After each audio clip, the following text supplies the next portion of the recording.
KPCC അധ്യക്ഷ സ്ഥാനത്തെ ചൊല്ലിയും കോൺഗ്രസിൽ അഭിപ്രായ ഭിന്നത. പലതവണ തഴയപ്പെട്ട കൊടിക്കുന്നിൽ സുരേഷിനാണ് മുൻഗണനയെങ്കിലും ബെന്നി ബെഹനാനായി എ വിഭാഗവും ജോസഫ് വാഴക്കനായി രമേശ് ചെന്നിത്തലയും പിടിമുറുക്കുന്നു. അതേസമയം 7 DCC അധ്യക്ഷന്മാരെയും മാറ്റും.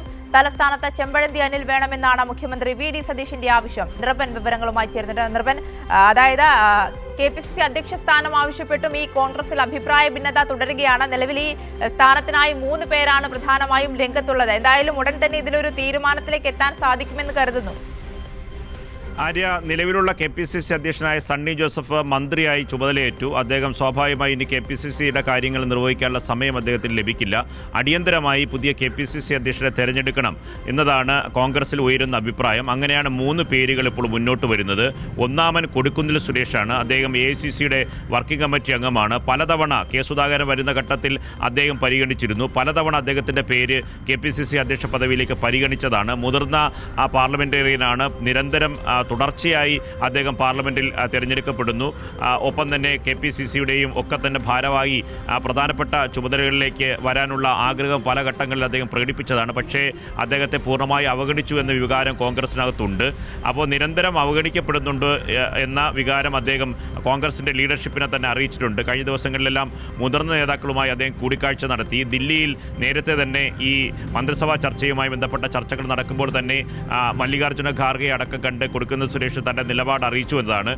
ഇനി വീണ്ടും കൊടുക്കുന്നിൽ സുരേഷ് ഇന്നോ നാളെയോ ദില്ലിയിലേക്ക് വീണ്ടും പോകുന്നുണ്ട്. AICC ഹൈക്കമാൻഡ് നേതാക്കളെ വീണ്ടും ആശയവിനിമയം നടത്തും. രണ്ടാമത് പറഞ്ഞു കേൾക്കുന്ന പേര് എ വിഭാഗത്തിൻ്റെ പ്രധാനപ്പെട്ട നേതാവും മുൻപ് UDFൻ്റെ കൺവീനറുമായിട്ടുള്ള നിലവിലെ MP ആയിട്ടുള്ള ബെന്നി ബെഹനാനാണ്. അദ്ദേഹത്തിന് വേണ്ടി എ വിഭാഗം നേതാക്കൾ വാദിക്കുന്നുണ്ട്. കാരണം ആ സാമുദായിക ഇക്വേഷൻ ശരിയാവണമെങ്കിൽ ഇപ്പോൾ സണ്ണി ജോസഫ് മാറുമ്പോൾ ആ പദവിയിലേക്ക് ബെന്നി ബെഹനാനെ പരിഗണിക്കണമെന്ന വാദമാണ് മുന്നോട്ട് വയ്ക്കുന്നത്. മറ്റൊന്ന് ജോസഫ് വാഴക്കനാണ്. കഴിഞ്ഞ നിയമസഭാ തെരഞ്ഞെടുപ്പിൽ അദ്ദേഹത്തെ അവസാനം വരെ നിയമസഭ അതിലെ സ്ഥാനാർത്ഥിയായി പരിഗണിച്ചിട്ട് അവസാന നിമിഷമാണ് അദ്ദേഹത്തെ മാറ്റിയത്. അദ്ദേഹം പോസ്റ്ററും ഫ്ലക്സും അടക്കം പ്രിന്റ് ചെയ്ത് വെച്ചിരുന്നു. ലക്ഷങ്ങൾ ചിലവാക്കി. അവസാനം അദ്ദേഹത്തെ പദവിയിൽ നിന്ന് അദ്ദേഹത്തിന് MLA ആയി മത്സരിക്കാനുള്ള അവസരം ലഭിച്ചില്ല. അന്ന് മുതൽ തന്നെ അദ്ദേഹത്തിന് ചില ഉറപ്പുകൾ നൽകിയിരുന്നു എന്നതാണ് ആ വിഭാഗം പറയുന്നത്. രമേശ് ചെന്നിത്തലയുടെ ഏറ്റവും പ്രധാനപ്പെട്ട അനുയായി കൂടിയാണ് ജോസഫ് വാഴക്കൻ. മറ്റ് പരിഗണിക്കുന്ന 2 പേരും MP-മാരാണ്. ഒരാൾക്ക് ഒരു ഒറ്റ പദവി എന്ന നിലയിൽ വന്നാൽ ഒരു മുഴുവൻ സമയ പ്രവർത്തകനായി മാറാൻ കഴിയുക ജോസഫ് വാഴക്കനാണ്. അതുകൊണ്ട് അദ്ദേഹത്തെ പരിഗണിക്കണമെന്ന ആവശ്യമാണ് മുന്നോട്ട് വച്ചിട്ടുള്ളത്. ഒപ്പം തന്നെ DCC അധ്യക്ഷന്മാർ നിലവിൽ തന്നെ കേരളത്തിൽ 5 DCC ജില്ലകളിലെ DCC അധ്യക്ഷന്മാർ നിലവിൽ MLA-മാരായി തിരഞ്ഞെടുക്കപ്പെട്ടിട്ടുണ്ട്. അതുകൊണ്ട് അവരെ അടിയന്തരമായി ആ DCCകളിലെല്ലാം പുതിയ അധ്യക്ഷൻ വരണം. ഒപ്പം തന്നെ മറ്റ് 2-3 അധ്യക്ഷന്മാർ വീണ്ടും മാറ്റാൻ സാധ്യതയുണ്ട്. 7-8 അധ്യക്ഷന്മാരെ അടിയന്തരമായി മാറ്റണമെന്നതാണ് പ്രാഥമിക ചർച്ചയിൽ ഉരുത്തിരിഞ്ഞു വരുന്നത്. തിരുവനന്തപുരത്ത് N ശക്തനായിരുന്നു ആക്ടിംഗ് പ്രസിഡന്റായി DCC അധ്യക്ഷനായി ചുമതല വഹിച്ചിരുന്നത്. അദ്ദേഹം നെയ്യാറ്റിക്കരയിൽ നിന്ന് വിജയിച്ച് MLA ആയി.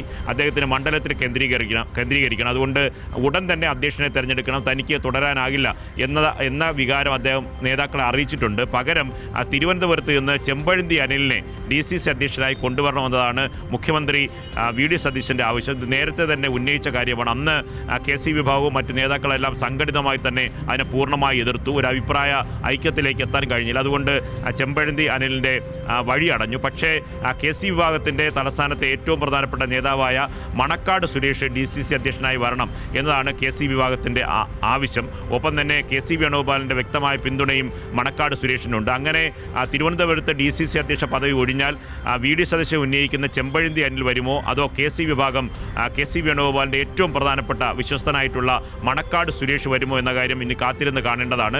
ദില്ലിയിലേക്ക് ഇന്ന് മുഖ്യമന്ത്രി പോകുന്നുണ്ട്. വൈകിട്ട് 7:30-ക്കാണ് ഫ്ലൈറ്റിലാണ് ദില്ലിയിലേക്ക് പോകുക. അവിടെ സോണിയാഗാന്ധി ഒപ്പം തന്നെ മല്ലികാർജ്ജുന ഖാർഗെ, പ്രിയങ്ക ഗാന്ധി, രാഹുൽ ഗാന്ധി അടക്കമുള്ള നേതാക്കളുമായി വി.ഡി. സതീശൻ കൂടിക്കാഴ്ച നടത്തും. അപ്പോൾ ഈ പുനഃസംഘടനാ കാര്യങ്ങൾ വി.ഡി. സതീശൻ അവരെ അറിയിക്കും. കാരണം അടിയന്തരമായി പുനഃസംഘടന വേണം. കേരളത്തിലൊരു KPCC അധ്യക്ഷൻ വേണം. ഒപ്പം തന്നെ DCCകളെല്ലാം പുനഃസംഘടിപ്പിച്ച് ആ സംഘടനയ്ക്ക് പുതിയ നേതൃത്വത്തെ കൊണ്ടുവരണം എന്നാണ് വി.ഡി. സതീശൻ ആവശ്യപ്പെടാൻ പോകുന്നത്. അതുകൊണ്ട് സ്വാഭാവികമായി തിരുവനന്തപുരം DCC അധ്യക്ഷൻ്റെ കാര്യത്തിലും KPCC അധ്യക്ഷൻ്റെ കാര്യത്തിലും വ്യക്തമായ അഭിപ്രായം അദ്ദേഹം മുന്നോട്ട് വയ്ക്കും. മാത്രമല്ല കൊച്ചിയിൽ എറണാകുളത്തെ DCC അധ്യക്ഷനായിട്ടുള്ള മുഹമ്മദ് ഷിയാസ് ഇപ്പോൾ MLA ആയി. അതുകൊണ്ട് അദ്ദേഹത്തിന് കൂടി പിന്തുണയുള്ള വി.ഡി. സതീശൻ്റെ അനുകൂലിക്കുന്ന ആരെങ്കിലും എറണാകുളത്ത് DCC അധ്യക്ഷനായി വയ്ക്കണമെന്ന നിർദ്ദേശവും വി.ഡി. സതീശൻ മുന്നോട്ട് വയ്ക്കാനാണ് സാധ്യത. ആര്യ, ശരി, നിർഭനാണ് സമഗ്രമായ വിവരങ്ങൾ നൽകിയത്.